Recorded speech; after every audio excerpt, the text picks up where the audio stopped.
Thank you and welcome to the show this morning. The topic this morning is the impact of social structures on voting patterns. And we have with us to talk about the impact of social structures on voting patterns, Dr. EKSanford from Tennessee State University. And of course, Dr. Sanford, you've been with us many times. Yes. And you've given us excellent information, and we appreciate all of the sociological kind of information that you're able to bring to us dealing with certain things. And the idea of the impact of social structures on voting, on voting patterns certainly appears to be one that we ought to be able to explore this morning. Absolutely. But before we get into that, Dr. Sanford, and I'm sure that most of our members know something about you because, as we said, you've been with us on many occasions. But let's sort of give us some information in reference to your background, your education, and some of your experiences. And so by the second segment, we should be able to get into the impact of social structures on voting patterns. Let's do it from that perspective. Okay. Again, I thank you so very much for this opportunity to be here. And I have been here a number of times. I'm Dr. EKSanford, Professor of Sociology at Tennessee State University. I've been there close to 20 years now, and it's been a delight. And I was also at Austin Peay State University as Chairperson of Sociology prior to coming to Tennessee State University. In reverse, I did a postdoc at the Penn State University in State College, Pennsylvania, in looking at mental health within the African American community. I also taught there before going to the University of Montana, where I was Director of African American Studies for 7 years. And it was after that point I came to Tennessee and to the Tennessee Board of Regents system.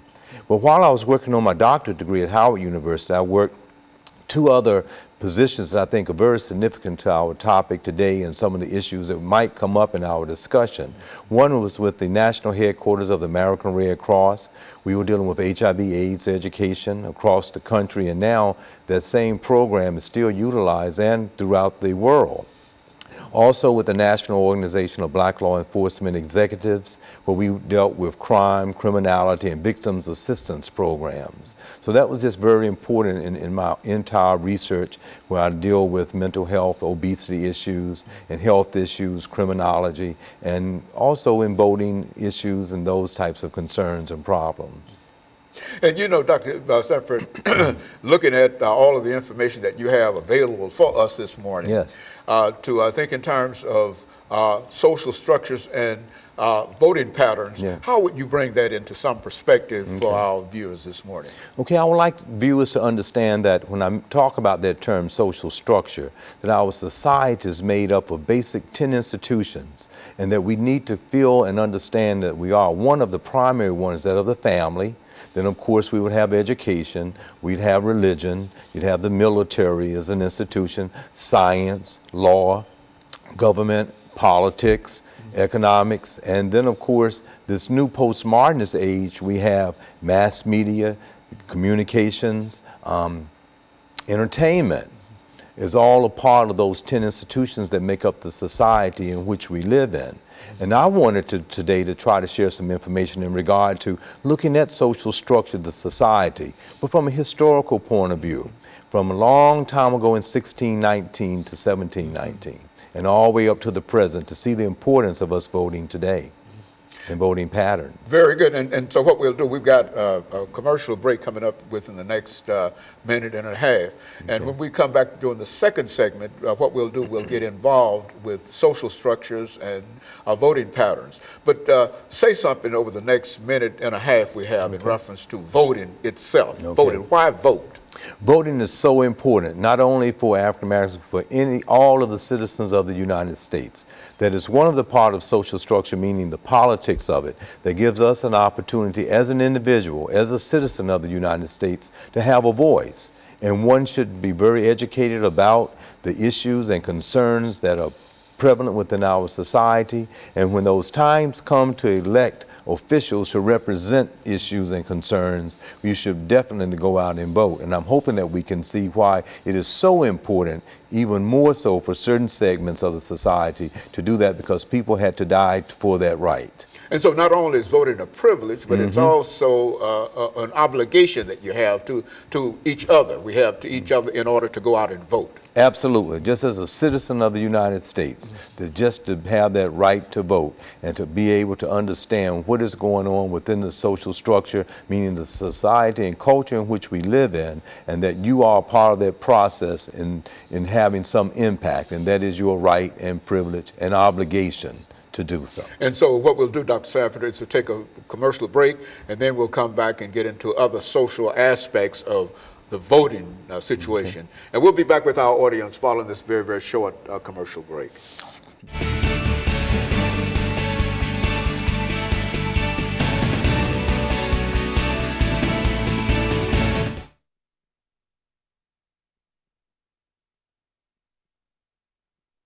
Try to do is kind of link back now to an earlier period when people didn't have that right. Okay. And then kind of bring it up. Okay. And I was thinking in mind, so you know, how you have so many people out here. I don't know if I'm going to do it for Bernie. I don't know. I might not vote at all. I don't like her. Yeah.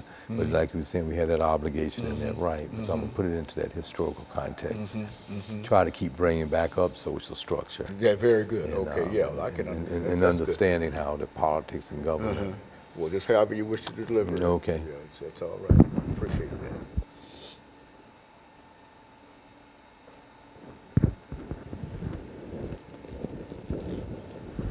Is it raining out there yet? No, it wasn't raining when I came in. Yes.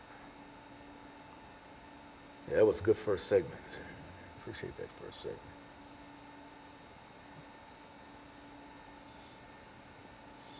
Yeah, during slavery, ain't that something? All those periods, and we didn't have a voice. And that's nothing, right.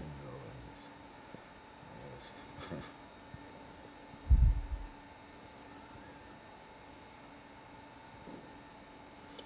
know, Less than a minute.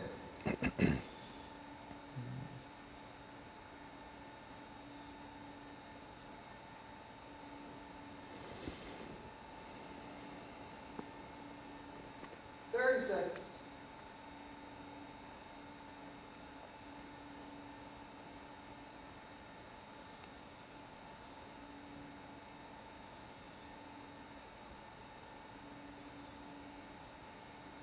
Stand by.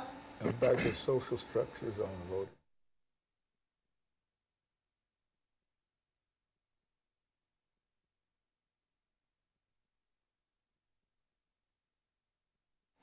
Thank you and welcome back to the second segment of the show for today. We're talking to Dr. EKSanford from Tennessee State University, and he's talking about the impact of social structures on voting patterns, giving us quite a bit of information in reference to the importance of social structures and social institutions. And so, Dr. Sanford, let's see if we can pick up where we left off the last time, and just give you free rein to speak to some of the issues that we're dealing with this morning. Okay. I'm sure all of our audience, and every year, July the 4th, we always have a great celebration of the Declarations of Independence, where the quote was, "We with life, liberty, and the pursuit of happiness." And we all felt that we had that in 1776. But when you look at it historically, you're talking about 176 years of chattel enslavement up to that time of the Declaration of Independence. And when they talked about we the people, it didn't have anything to do with that group of people who were enslaved. So when that whole notion of the truths that all men are created equal, they weren't talking about that group of enslaved people, nor women that were there, but those property owners that had moved from other countries to here. So I want to try to bring that into focus to say by 1863, with the Emancipation Proclamation, the Civil War is over in 1865. Then the 13th Amendment that freed that group of people over 244 years of enslavement. 14th Amendment gave citizenship, and then the 15th Amendment to our topic today was the right to vote. But given that freedom, and given that citizenship, and given that right to vote, another 100 years almost goes by with 81 years of Jim Crow laws that prevented people from actually exercising their constitutional rights. And so many people today, I want us to stress today on the program, that it is a privilege and an obligation for us to participate in the process of bringing about change. And we just so happen to be within a particular year of voting for the next president of the United States, as well as other people out the country. And it's important for everybody to be registered to vote and to vote. Because there were certain time periods where people had to fight. When Dr. Martin Luther King wrote one of his speeches in 1965, he said 100 years later, from 1865, with their constitutional right to vote, that people still did not have the right. So today we have to know that we have to be a part of that process and to do everything that we can do to go out and vote. Especially, Dr. Sanford, when you recognize that even though we do have the right to vote everywhere, Yes. that there are still conspiracies and people who are banding together in order to keep people from exercising the right to vote. Instead of trying to encourage people to vote, they are trying to, what, keep people away from the suffrage. Oh, yeah, absolutely. They're in certain areas, they've gotten very strategic in doing it by possibly bringing certain neighborhoods into other neighborhoods so they know if people do vote that their vote will not be a real count in the entire process so that they cannot win that particular district. So that has been one of the strategic things that have been going on. And also, people just need to get fired up and wanting to vote as they turn 18 years old, 19 years old, and 20 years old. There could be a large amount of apathy that is within our culture. One of those social structures I talked about was mass media, postmodernist age of using and texting and Facebook, and you feel that you're connected that way and not connected to the society as a citizen. So we need to be very conscious and aware that we need to be educated, need parents to be involved, the institution of religion to be involved, so people will be aware and have the knowledge and the power to know they need to go and fulfill that obligation as well as that privilege. Because so many people struggled and died for the right to vote. And now, there have been many films that have been out there. If you're in undergraduate school or in history classes, you know of that struggle of people being discriminated against. Jim Crow laws asking people to read, and if they couldn't, they didn't have the right, and they should have had the right. Other ways of just preventing people. They were called Jim Crow laws that prevented people. So now you fast forward to the day, and if young people from 18 to 35 years old, they should, and particularly African American or any other minority group or immigrant group, should feel a strong obligation to take that privilege that people had to die for as being a citizen and to vote. So I really encourage that. But I also want to encourage people to be a good educated person and not to fall into the rhetoric that can be stated sometimes because sometimes you don't know. Educated people will use informed information to encourage people to vote a certain way. So we need to be very, very aware of what the issues are. What proposals are they putting on the table that are really going to help that community in a certain way? Who has the background and the experience of doing those things to be able to do it? Often I use the example because someone popular might want to do something, but would you want a surgeon that hasn't had a high percentage of success in doing their job to do it just because you have an intern that's been doing it as well, or someone that hasn't had it? I think you would want someone that has been out there, been doing it, and move away from all of the little nuances of personal things that are brought up by attacks. But you have to be very strategic in understanding that those observations about who is the best and qualified person for the position. And who can, in a real sense, achieve some of the things that they are talking about being able to achieve. I think that's very, very important. Yeah, that's a very important one. And so, in a real sense, Dr. Sanford, what you're saying, and I think we've said it time and time again, is that the suffrage is so important that those individuals who will counsel other folks not to participate, who they themselves might not participate, really are doing a disservice and helping to undermine things. Is that what we're saying? That's exactly what we're saying. Because if you're not a part of the solution, then you're being a part of the problem. So it's very important that people understand that. For instance, when you look at the disparities in African American incarceration rates, the reason I have the topic of social structure, law, politics, government, economics, family, the breakdown in the family, the breakdown in economics, breakdown in religion, you find more people disproportionate in African American males being in prison.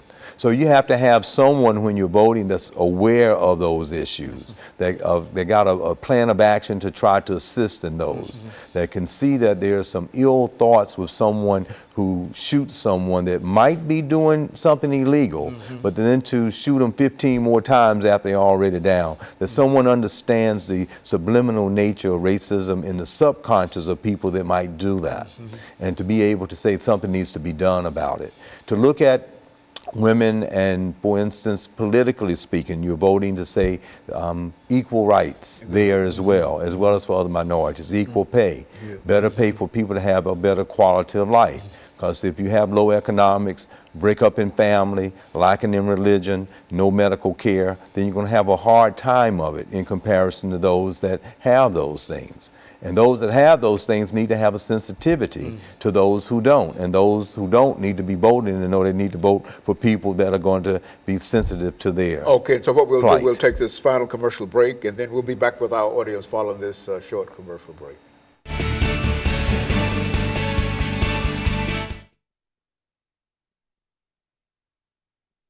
Yeah. Yeah, that's good. So we got 10 more minutes. And, Okay. So this is the closing right now? Yeah, this okay. is the last, All right. last segment, 10 minutes. You know, this. So you've given us some excellent information. You always do. You know, it's I right. appreciate People it. just need to be made aware. Yeah, you yeah, know, and not yeah. to be going around counseling folks not to vote and Yeah, I talking know. about that they can't vote. Yeah, and, yeah. And you know, because you know, when you look at the breakdown of the population in Yeah. many of these instances, we could almost rule the roost. That's if right. If we got out, You got out registered and that's and right. everything, because so it's important to know that. Yeah. The reason I tried, I didn't want to say it because I don't like to take two sides, but the reason I mentioned that about knowing the platform is a lot of the younger ones, you'd be surprised they're for Bernie, because what he says is really nice. Sound good. But you know something else, when they say, even when Hillary Clinton said that sounds good, it's a grandiose type of a plan in the sky, but it's fiction. I asked my class, I said, well, what does she mean when she said it's a fiction? And they don't know what the word fiction is. You see what I mean? I know exactly. Hey, I was there too, you know. Yeah, I know. I got out early, but you'd be surprised, man. It's worse now. You probably think it could get into worse. I don't think it can be too much. Man, I had a girl the other freshman just cursing at me in the classroom. Didn't even do her work, but still thinking it's my fault. Yeah. Yeah. I'm gonna try to sum up that thing again. Yeah, we got 10 minutes. Okay. Seconds out.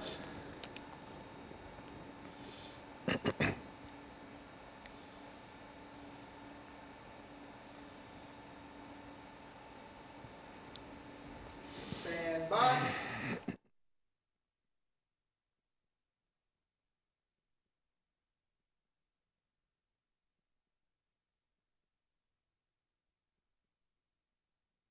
Thank you and welcome back to the final segment of the show for today.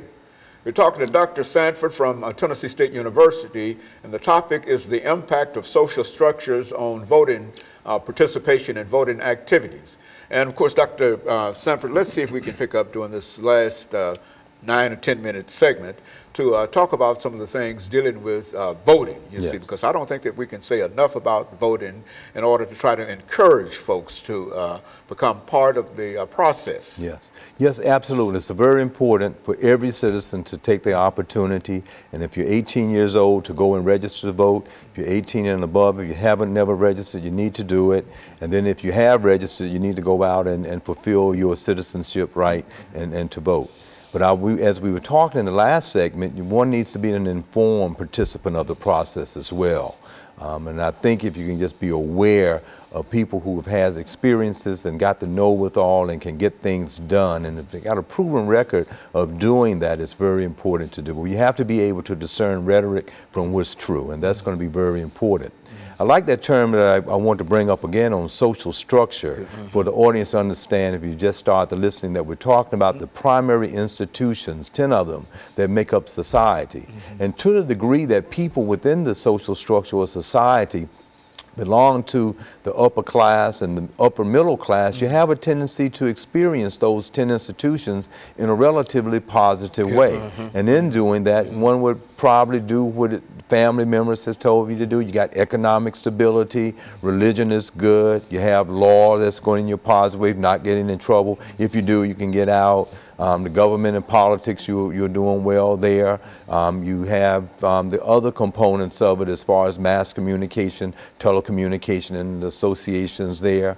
But when you find, what we find is that as you move down that socioeconomic status ladder, a lot of the minuses become within the environment in which one is in.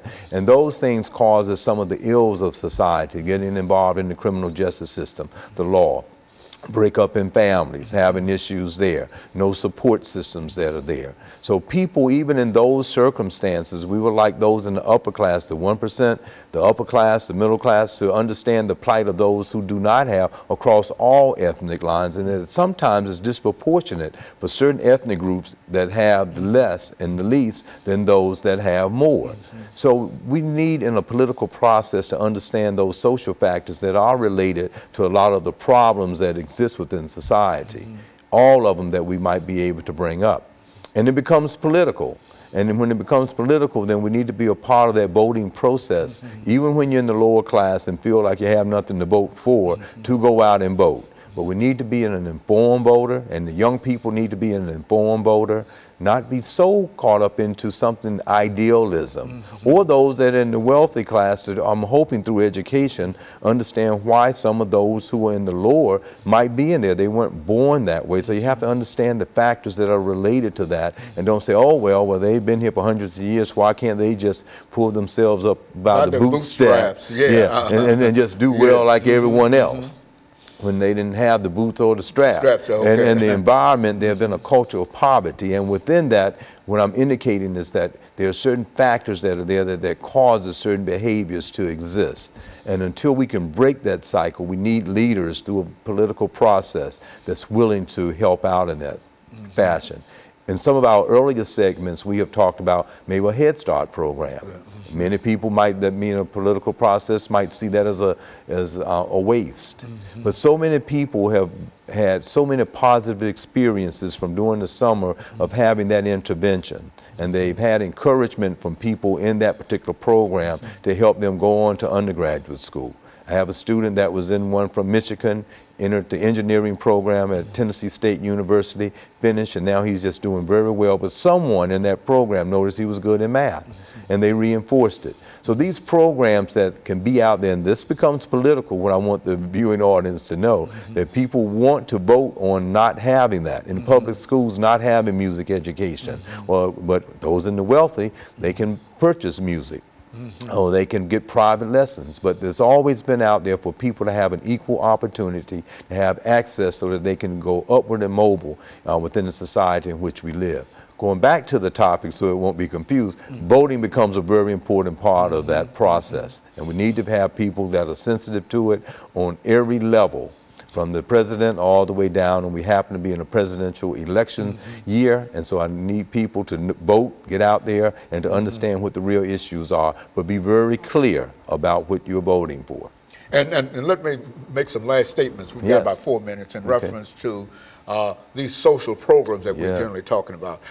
What I want you to do is make some statements in reference to how cost-effective it is dealing with these programs rather than not dealing with them. Absolutely. Well, that's a very important observation you just made, because within our social structure, the 10 institutions that make it up, if we have programs that people can identify that have been very effective, it's best to put funds into those interventions, because if you don't, you'll be putting funds into the prison system, into jails, into people being delinquent, and people being deviant, and as a result of that, being a part of the criminal justice system. Where on the average to stay in prison might be $30,000 a year, and that program would have been for that kid maybe $1,000 over the summer that may have helped them stay in school or do better. So it's very important, I think, for us to, that goes back to the politics of it, for us to understand that if we have these programs out there that can start early and they are successful, they have funds that maybe churches in pre-kindergarten and kindergarten to make sure that students, and I would like to say this to parents, to be very reinforcing at home with with teaching and learning.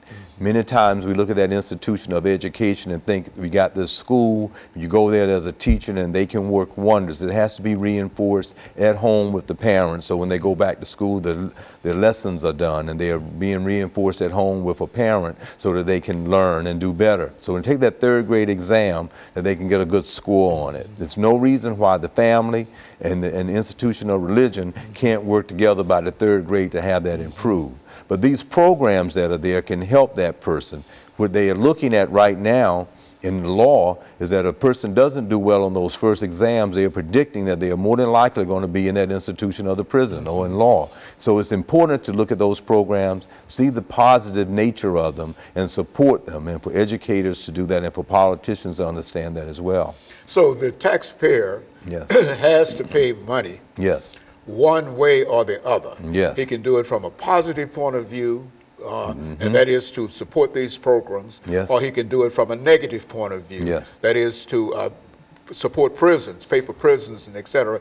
Either way, he is paying money. That's right. And so the best idea is to try to think in terms of doing something positive, these positive programs that will help people to avoid incarceration and other kinds of negative kind of things. Is that what we're saying here That's in reference to how the public money ought to be spent? Absolutely, that's true. And if you have donors to understand that there are programs and nonprofits that are making efforts to do positive things, and if support can be there, that will be one of the aims, to try to decrease incarceration rates, to try to increase education for those students, to help them have some idea of the values, a collective idea of what is good about being in school, what is good about working hard toward a goal, and to finishing high school and going on to college and becoming a professional.